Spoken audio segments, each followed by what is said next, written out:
Official disclaimer that I, Mystic, and am employee of Wizards of the Coast on the D&D team. Hey y'all, the next few episodes of Utopia will be more horror-leaning than other episodes of Utopia as the party venture into the realm of the Nightmare King. Here's your content warning for the next couple of episodes. This stream may contain scenes and themes some find distressing. Mentions of blood, needles, injections, gore, graphic descriptions, breaking teeth, claustrophobia, death, drowning, drug use, general violence, and disturbing imagery may occur. Our cast will be using lines and veils. If you find scenes too distressing, please feel comfortable exiting.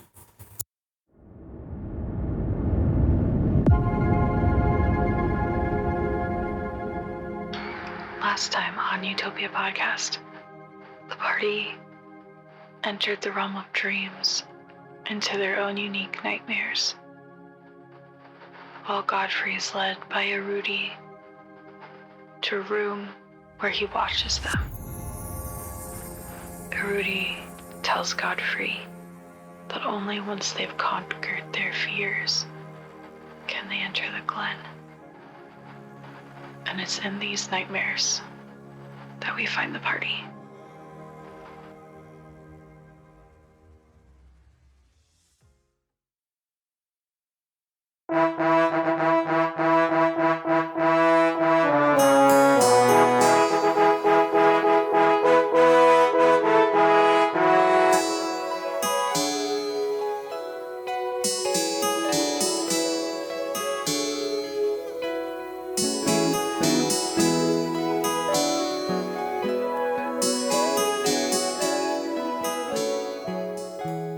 You hear, "This way to the book that I was referencing." And you once again see the shadow moving along the books in the light. Are you speaking to me? And I'll, as I say that, I'll start to kind of walk and follow hesitantly. Mm-hmm. Yeah. You walk and follow. The shadow seems to stay almost exactly 25 to 30 feet in front of you as you go.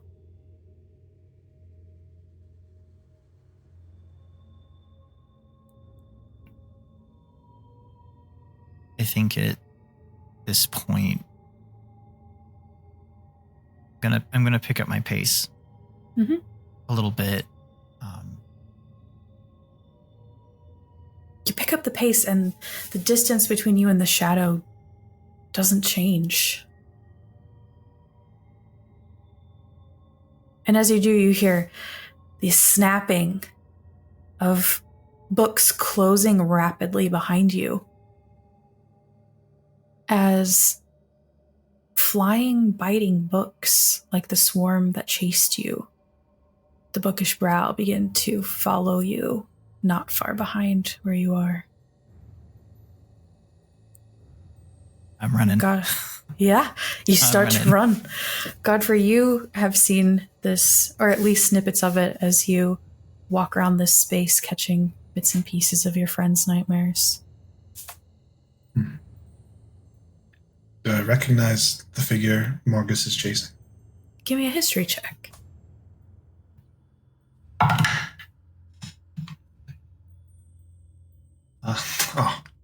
16.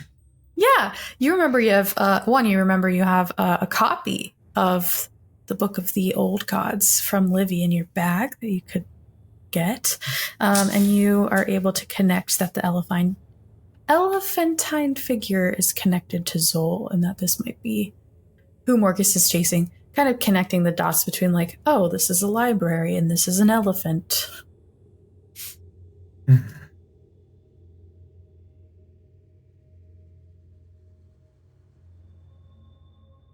Wonder why not catching up is the nightmare. Yeah, I don't know. Who do you think this lady is? Scarecaius is watching Livy's dream.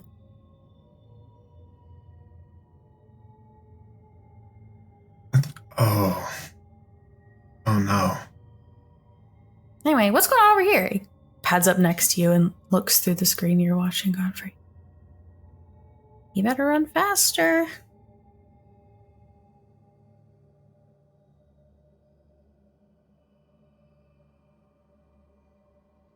As we head back to Morgus.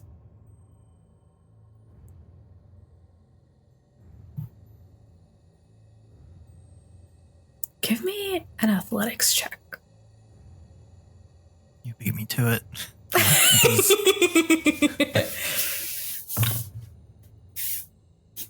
Are you ready for the 4 minus 1 for a 3 that I rolled? Oh, no.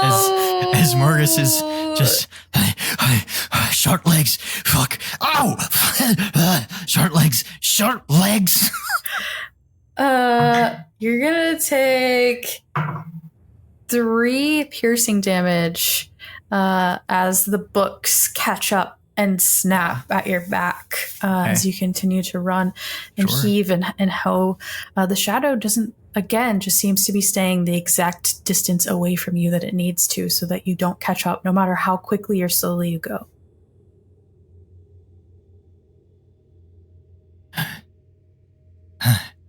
I'm going to do 2 things. Mm-hmm. The first thing I'm going to do is I think reflexively as like,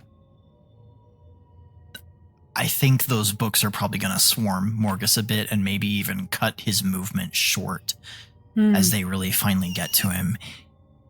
And I think he's been holding that thick book so far this whole time, and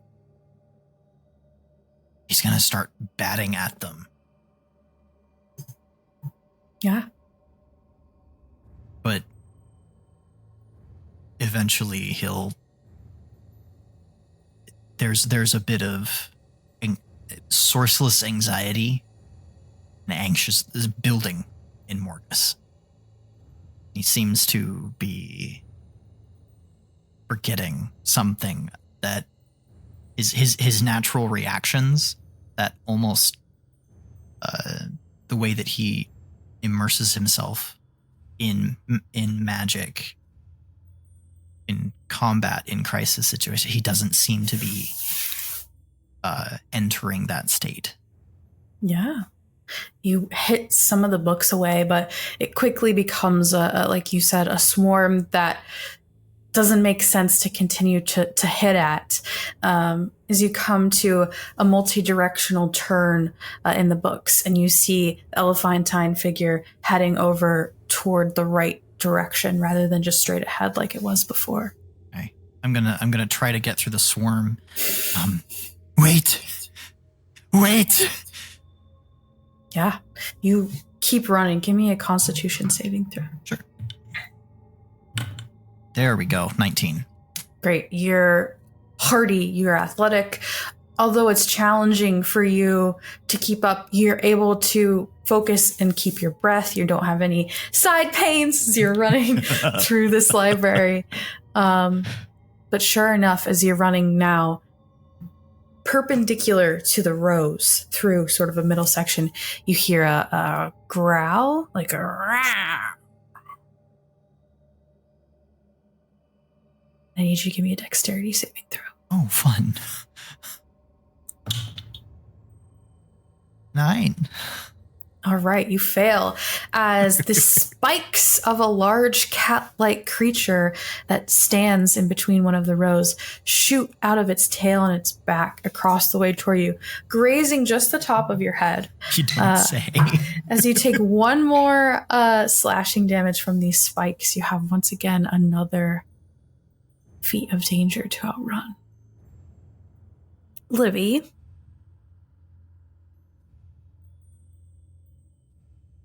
Livy. You watch. Yeah, go ahead. No, sorry, you go. No, go ahead.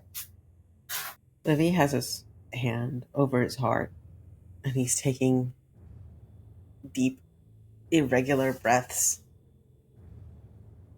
And he splashes his hand. Water's filling it, I'm assuming. Not yet. Oh, yeah. he's like watching his water is like, he's going deeper and deeper. And he's made with a sudden realization. They would never do this to me. She would, but they wouldn't let her do this to me.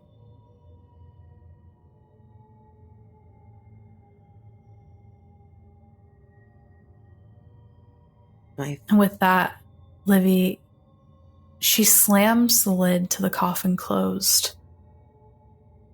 And with a flash, you're sinking slowly below the surface. You hear Ziba and Scylla and Morgus shouting down towards the water, a fight breaking out above you. You can move your whole body, but the top seems to be sealed somehow. His immediate reaction is to break it with a spell, but he pauses. He knows he's underwater. If he breaks it, it'll surround him. He'll feel it. And that is maybe the most terrifying thing he could possibly think of. He doesn't know what it'll do to him. As you feel it, what is it?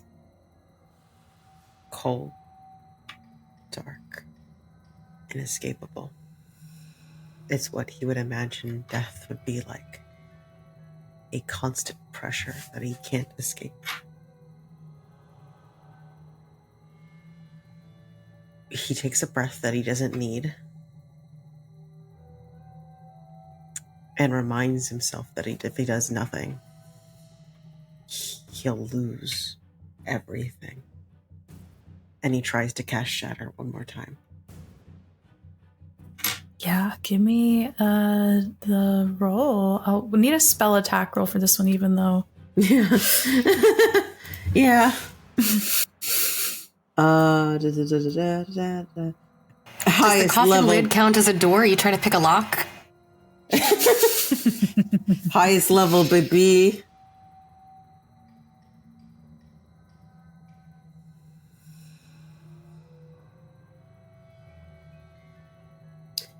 Uh, 26. Yeah, 26 damage. 26 damage. 26 to hit. No, it doesn't. It just is an area and effect spell. Yeah, okay. 26 damage. The coffin shatters. You're surrounded by salty, brackish water, slowly floating down. It's devoid of life, and it looms black underneath you. He freezes for a moment. His brain shuts off. It takes quite a while for him to like, you can't breathe, you idiot.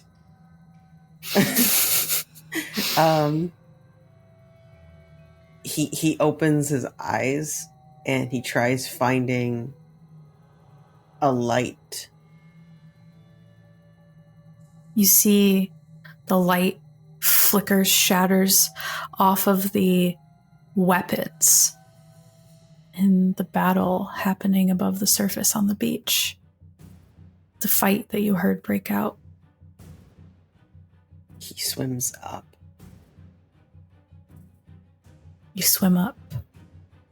And as you break the surface, you're plopped onto this top of the staircase that Godfrey just made his way through in front of the door.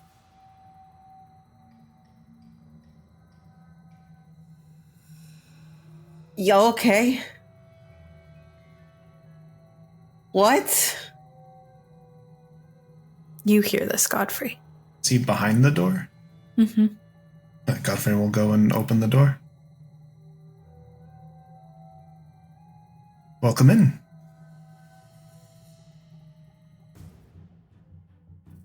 I knew you'd get through it eventually. Positively. Are you a dream? I mean, can we really tell if we're ever asleep or awake? Okay, that's Godfrey. He walks in. So, what is this place? Erudi led me here. I've been forced to watch you all struggle through whatever nightmares you've been going through. Wait, like I the believe- god? Yes, I believe you're able to, and Godfrey gestures towards the other door. I believe now that you're out, you could go through that other door and continue. Unless you want to sit here and watch folks struggle. Well, Like, you look at the room where Godfrey's gesturing to watch folks struggle. You just see paintings. You don't see anything. Those are just paintings. And what would you say this one is a painting of? And he gestures towards what's happening on Ziba's nightmare. Just like a scenic landscape of a mountain. It's just a pretty painting of a mountain. Hmm. Then we must be seeing different things. I mean, this is still a dream. I think. I can't sleep, Livy. That's why I said I think. You're in a dream world.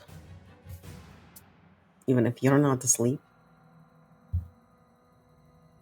This is still a nightmare to you.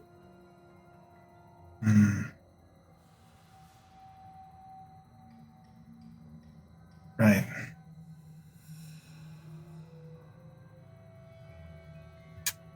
Who was that lady in your dream?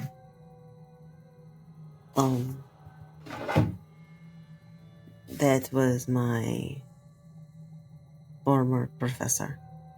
Who, she turned me into this.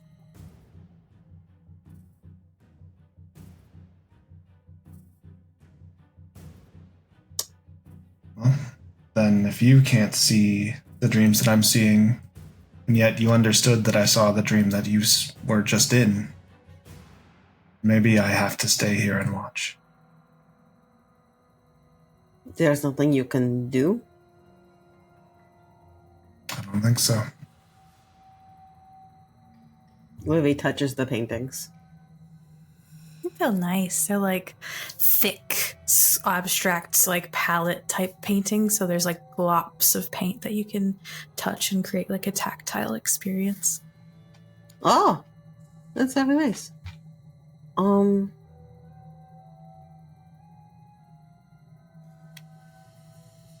Have you tried going through the door yourself? I haven't, but I was told not to.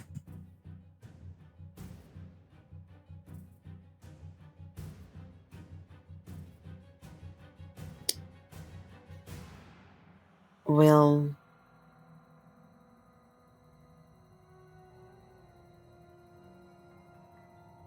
he said specifically that? He said, don't do this? To conquer my fears to enter. I think I caught the end of yours. You shattered a casket and surrounded by ocean water. Then appeared here. Right? Yeah, but like, what are your greatest fears? You don't have to tell me, but Godfrey looks up and stares into Ziba suffering through this nightmare. Yeah, you see. And over to Scylla suffering through a nightmare. Mm-hmm. You see them, Godfrey. And Livy, you see him look, but you just see paintings.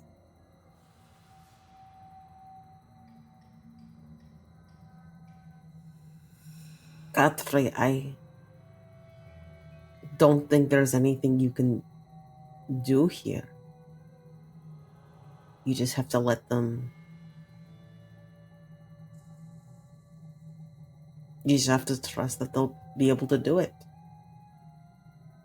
At think that, you're you right. see the far door open. You hear like a knock, knock. And out walks a blonde-haired, short bob cut vampire woman in travel clothes. Livy, I heard you were coming. Party's this way. Can I go back to the nightmare? I don't think so. Excellent. Godfrey, maybe your nightmare is coming with me. He says, smiling at you, like strained. Just so Come we're on, all we can have some- like, Godfrey also sees this lady, right? This isn't like another layer of. Okay, No. just want to make sure. Come on, you're missing the fun.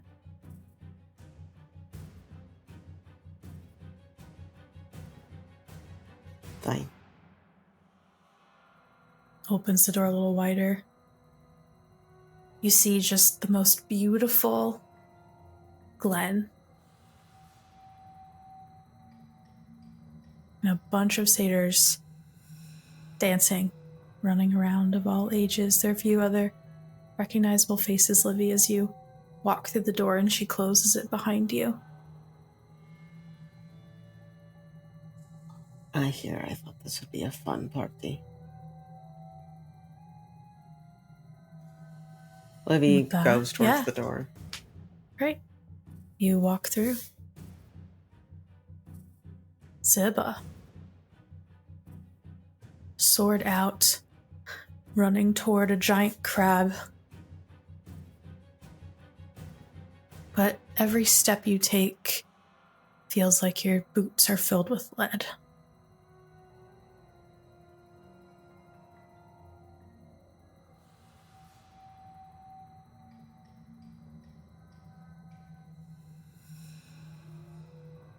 The turtle druid stands on a cliff just outside the woods on the edge of the beach, screaming. But you can't hear the words. You just know that he's screaming toward you. Then you hear sha sha sha sha sha.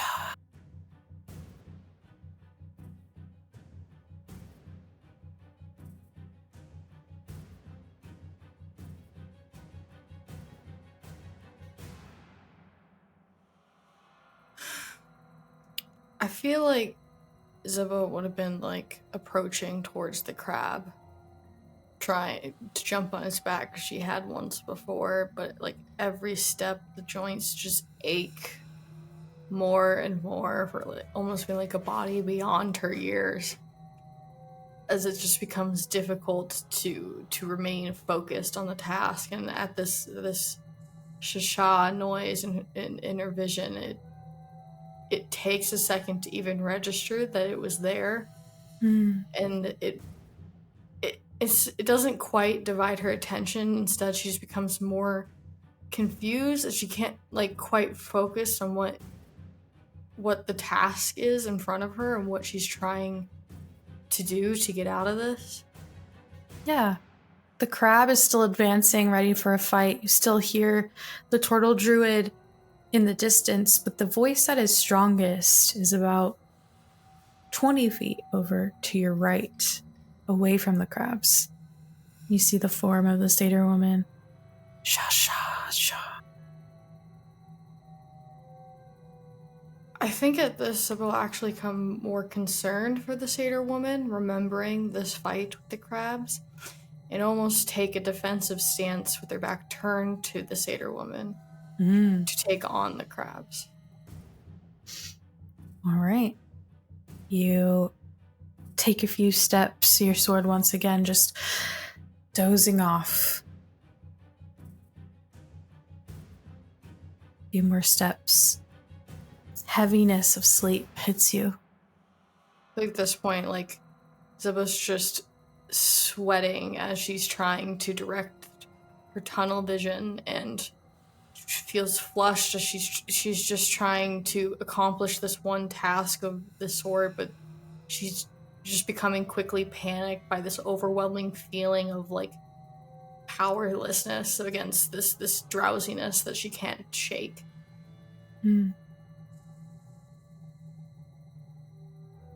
Godfrey, you're watching this.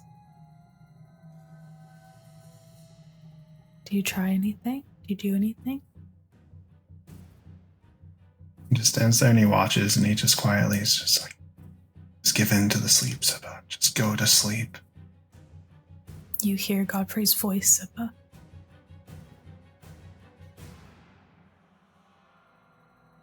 As the scene changes, and you're in the basement of the castle, watching as your friends enter the cell of the princess, locking it behind them. I feel at this point there's almost like, you know, that weird sense of timelessness where, like, things happen but also didn't happen.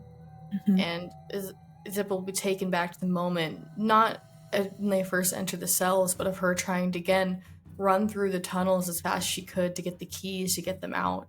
Mm-hmm. And as she's just, every once in a while, having to just lean against walls to reestablish herself from this overwhelming, like, dizziness and loss of control. Yeah.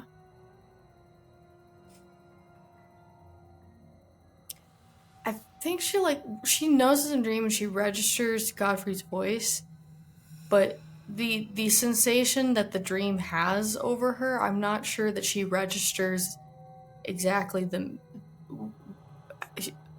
meaning or the direction that was supposed to point her. Yeah. We'll head to Scylla. Your sister looks at you, Scylla. He chose you. It's okay. She starts shaking her head. Blood kind of comes out where she's been able to unclench a little. As you shake your head, the clenching comes back double. And you feel another tooth twist out of the other side of your mouth. As this hits, she hits her fists down at her side. And is she on the ground now as this, or are we standing? If you pulled your arm back out of the mirror, you could be on the ground, yeah. Yeah, I assumed we sort of kind of tumbled back and are like... She's still in the mirror side. I think but she's down on your level. Scylla's going to sink down further and hit her fists against her thighs into her armor. And she's going to try and let go a little again and lean in and look up and look at her sister, the figure of her sister. Yeah. And look as though she's listening. You deserve to be happy.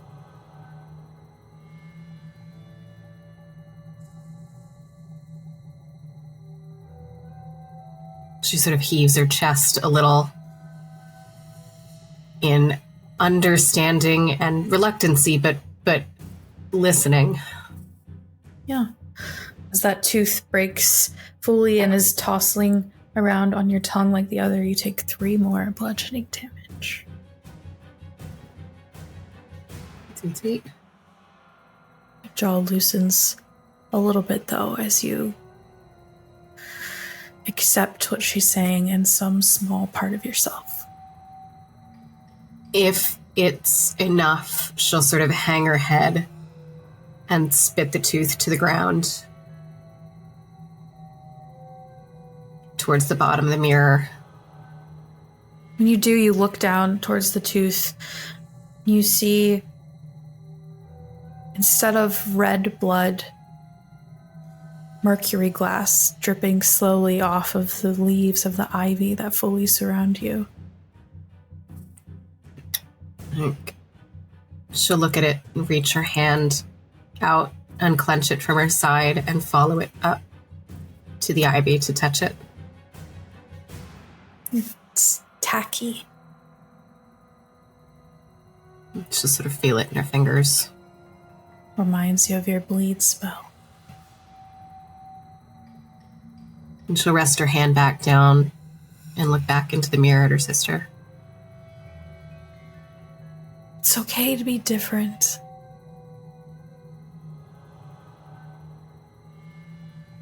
She'll sort of urge forward to suggest something. If this is a conversation that's replayed, I think Scylla is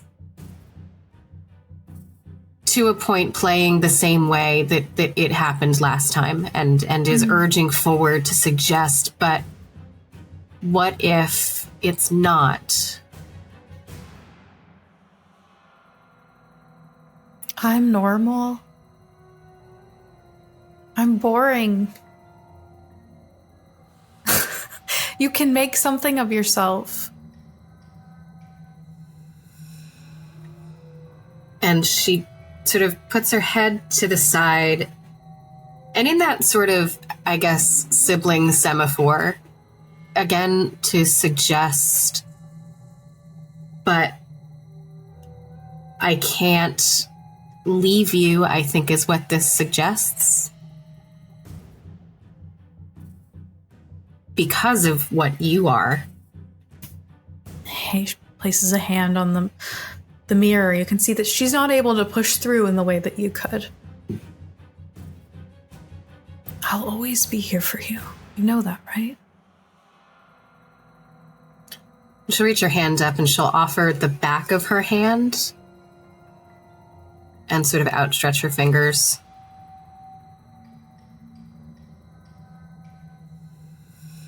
And touch it up to the glass. If you push them through, she'll tenderly touch the tips of her fingers to yours. Yeah, I think she sort of unfurls them through the mirror. Do you believe me? Reluctantly, she nods forward. And it's a little bit more of a bow than it is a nod of agreeance. Jaw clenches up again. But I think the way that this is a bow and it's not resistance, it is a sort of oath.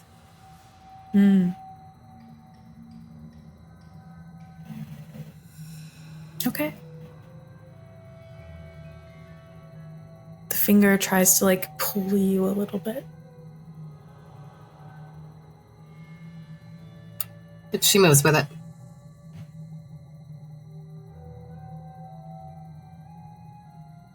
You gotta do cool shit, sis. It squeezes. She'll pull you as far in as you let her. Yep. She goes. Cascading through the mirror. Feet hit stone in front of the door. Godfrey, you hear the clattering of armor against stone. Watch as Scylla. Go open the door. You open it, and she's looking down, and I think it takes her a second to realize, sounds around her.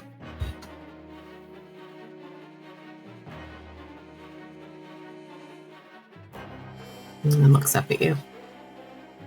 Come on in. Just walks forward. Continue forward through that other door. You'll enter the glade. She's not saying anything, and she goes to open her jaw and feels around and even, like, sticks a finger to check the back. All your teeth are there. Does this as she walks through and sort of nods to Godfrey. Godfrey specifically catches that and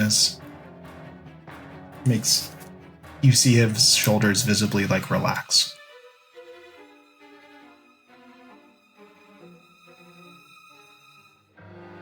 You walk through the door, Scylla. Mm-hmm. You see Well, Livy. keep an eye out for Livy. You might be miserable in there.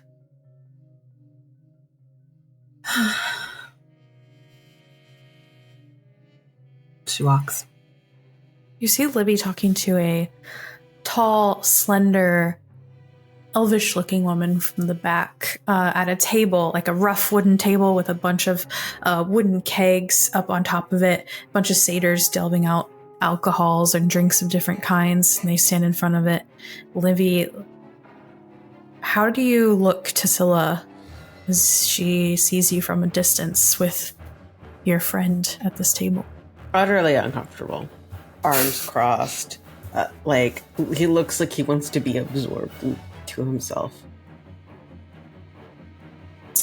Scylla walks up, and as she's walking up, if anybody's looking at her, she's like sucking her teeth and sort of just constantly checking and running her tongue over. And we'll come up behind Livy, and if you're cool with, like, she'll come up behind and sort of put her arm around you, and then if you notice, we'll kind of squeeze in a little. He looks at first like someone's touching me, oh fuck, and then very, very relaxed when he sees it's you. I think it's if that when you look and you're like, the fuck, and then you're like, oh, okay, she'll sort of squeeze a little. You made it. Yes, we made it. Who is this, Livy? Hi. Scylla. Do you satyrs still do that good synth grab snow? They might, I'm not sure. But I'm Mary, it's nice to meet you. Pleasure. I'm gonna need a heap of it, if that's possible. One of the satyrs behind the table says, "This way!" Grand. Livy, refreshments? You'll have to partake. I can't drink them. Oh, no, it's not a beverage, friend. Unless it's blue, I still can't partake. That's fair. You wanna come and talk about it? Wait here for I Zeba. think Livy and I are very fine here, right, Livy? She kind of goes to put a hand on your shoulder. Livy moves away. She'll put her hand up to the attendant who was about to go get her something. I don't think that's entirely true. He doesn't look fine in your company. Well, you don't know him like I do. We haven't known each other for 40 years. You don't exactly know me anymore, Mary. Fair. Why don't we catch up? Why are you here? Why don't we catch up?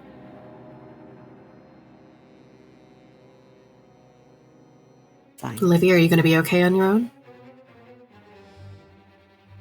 Yeah, I'll be fine.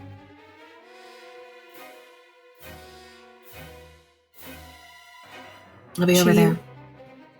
Hands you a glass of satyr wine, which she prestidigitates blue for you, and leads you to a bench, the edge of the trees in front of the fire, something that's unattended.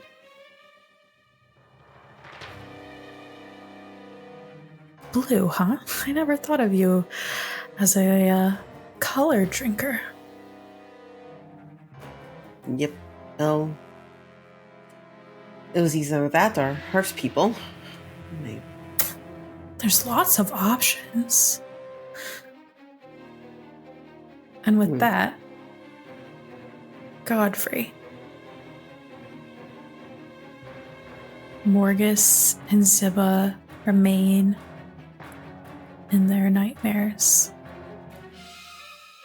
Garakias is walking from one window to the other, watching with you. What are you thinking? What are you doing? In Godfrey's mind, he's relieved that whatever seems to be affecting them in the dream isn't having a physical impact on their bodies permanently. That was one of his fears. So now knowing that that's not at stake, seeing both Scylla and Livy make it through safe and sound and come back, he is a little more relaxed in the situation, but just kind of willing them to see and to kind of lean in to whatever torment they're into. Yeah. So they can get out. Yeah. Siva, you are in the basement of the castle, leaning against walls as you try to run with the keys back to save your friends. Again, you see, this time only maybe 10 feet in front of you, the outline of the satyr woman. Sha sha sha sha.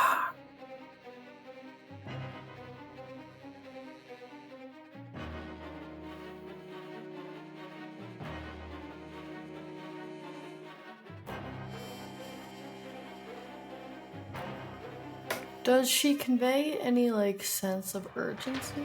Or what is the feeling that she gives Ziba?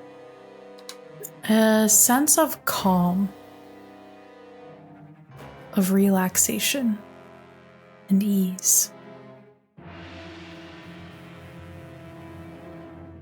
Is it enough to distract her from the urgency of the task of getting these keys back to her friend? You tell me. It's the third time it's happened. She's closer than she has been so far. Is she in Ziba's path? Would she have to approach her anyway? Yeah. And I think as Ziba gets closer to her, stumbling more and more, it begins to overwhelm the urgency to stay awake, get the keys to them. They're waiting for me. They're depending on me. I can't fall to this. I can't fall to this. I have to power through. And it kind of drifts away. And all the frustration that she's been kind of feeling throughout this dream, and have to the point that it almost bring tears to her eyes of just constantly fighting this feeling of helplessness. Kind of all of that washes away as she gets closer and closer to this satyr woman and just kind of slouches to the wall and finally just lets her eyes close. This shadowy figure catches you as you slouch to the wall, as you're close enough, slides down with you and holds you. Sha sha sha. As you let the darkness take hold. The next thing you know, boots to stone in front of the door.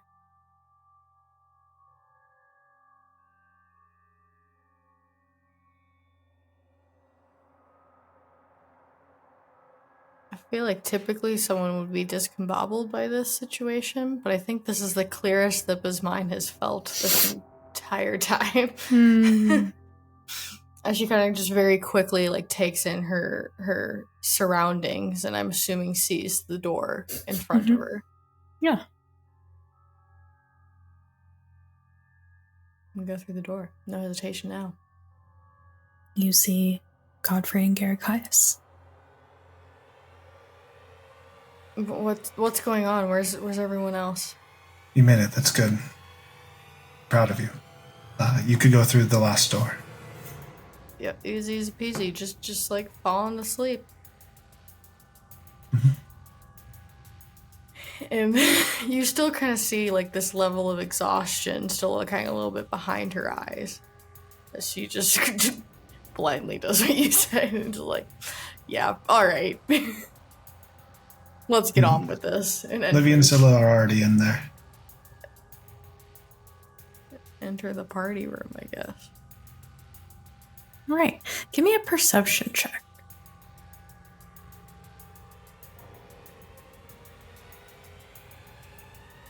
3. You don't see either of them. But it's a Nice. big glen. It's probably the size of a football field. And there are people everywhere, just revelry. It's a stark contrast to the nightmares you all just experienced as you walk through the door. Breeze of fresh air hits you. There's people of all ages, all species, races, just hanging out.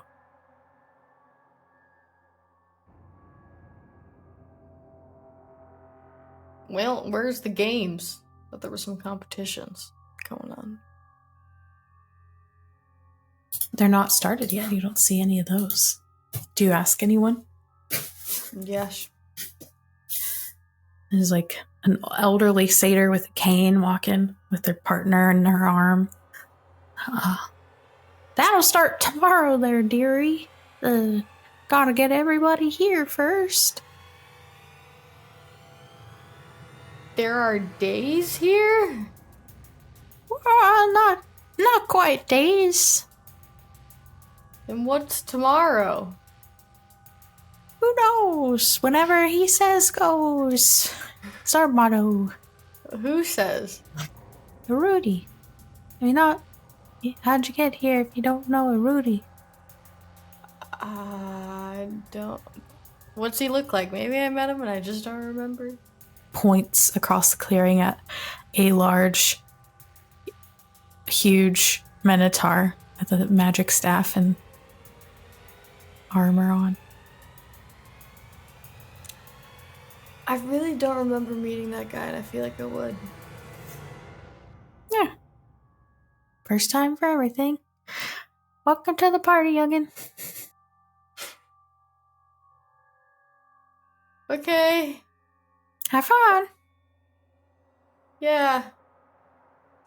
Food? What am I supposed to be doing here? You do smell food.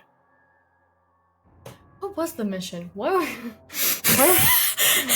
It was in the recap. We had 3 goals. Don't tell them. No. It was just hell of a nightmare. Zimba does not remember what she came into this dream world for anymore. She's just like, you know what? It probably wasn't important and goes to the food table. They have like huge turkey drumsticks like at the run fair. Perfect. If Zimba ever eventually runs into anyone, you're just gonna see it and be like, oh, was I supposed to be doing something? Incredible. The elephantine figure still just ahead. I told you, research is how you improve every scenario.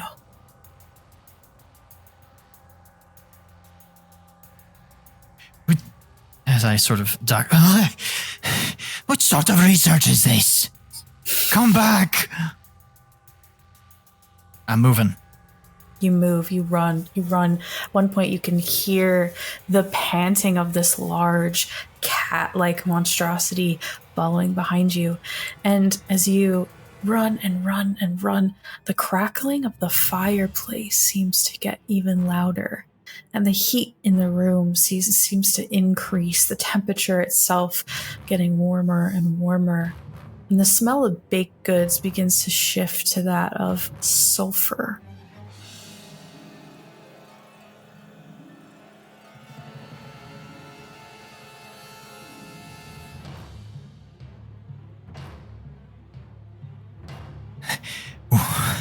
What is this? Where are you? We must be prepared for anything. Are those familiar words to Morgus? Yes. Okay. Every time Morgus has had this dream, those words have been spoken.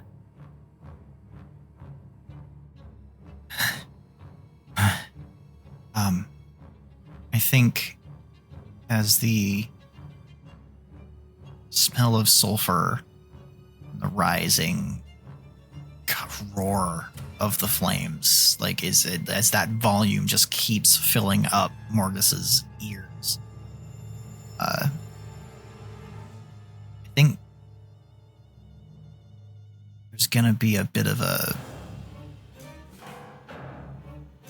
that last thought before Morgus fell asleep. Gonna break through just a little bit here. And feel like some of those equations from those notes might almost like a beautiful mind moment try to break through. What I'm asking for is a save to see if Morgus can try to push through this anxiety, or if he's going to be overwhelmed by it more. I would say give me another intelligence save. Yeah, awesome. Same DC as before for the same information. Okay. 17 plus 7 for a 24. That's enough. You realize in this moment, as those equations start to flash in front of you as if they exist in real time and space, that this is a dream. And that's why Bitsy is not here with you. Bitsy doesn't appear in your dreams. She's not bound to your dreams.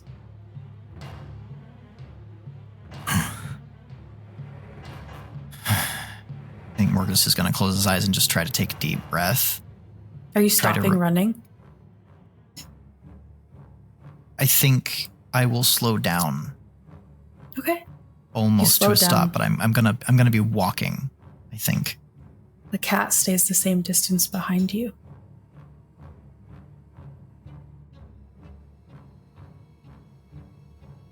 I think Morgus is getting a flash of that exam when everyone was at the desks with their little apparatuses, and then another flash in sort of pulling at magic to unravel a magical wall, and the reverse of that, and he's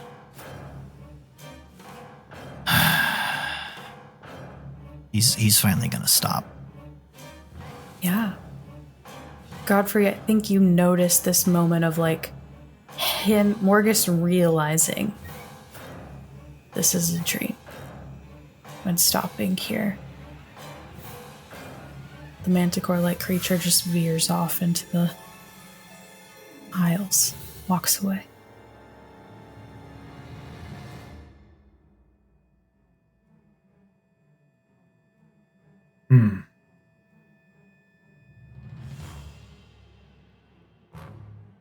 How did he stop? To research? Oh, just in the context of the nightmare, right? He was chasing something, and that was the anxiety, but now he stopped.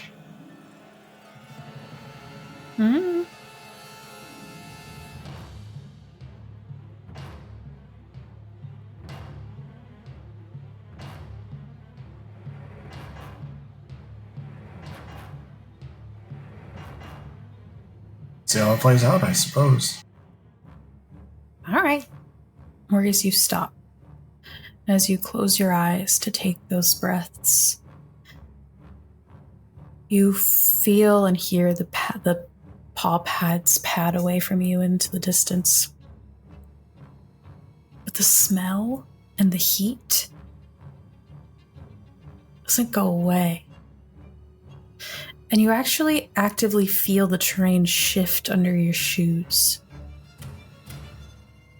From that of solid wood floors to loose gravel-like stone.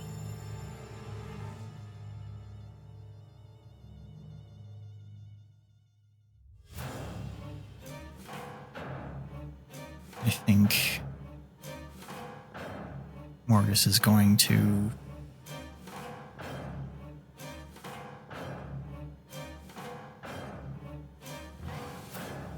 sort of twist one of his feet a little bit to almost dig it into the gravel. He's gonna widen his stance in that way and like sort of almost like dig his boots into the gravel a little bit to ground himself more.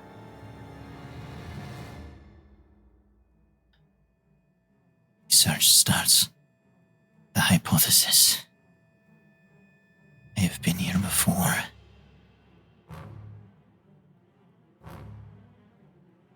You open your eyes and you see that you're close to a large mountainous volcano that is constantly erupting.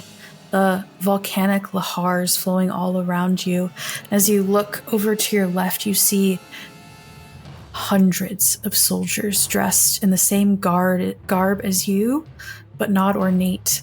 And as you look behind you, the wind is strong enough that a cape, a solid blue cape with gold trim and little tassels on the end, is blowing from where it's attached to your armor. So you stand and you feel yourself do this without the control of it, where you just reach out with a hand and point, "This way! We're to go this way!" As you seem to be the one in charge of this huge trove of soldiers marching in.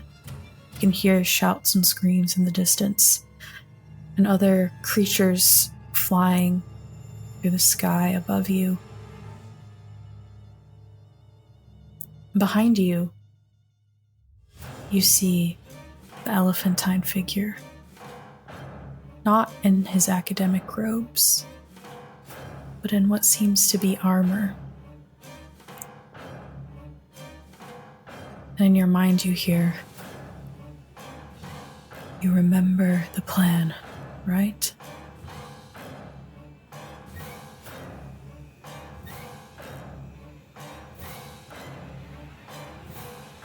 I know you.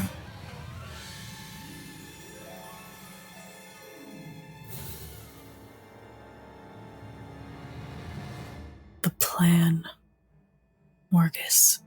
I don't know the plan. I am not this Marcus. You all are the Hasana Nivinapano. As spell work begins to be articulated by this elephant.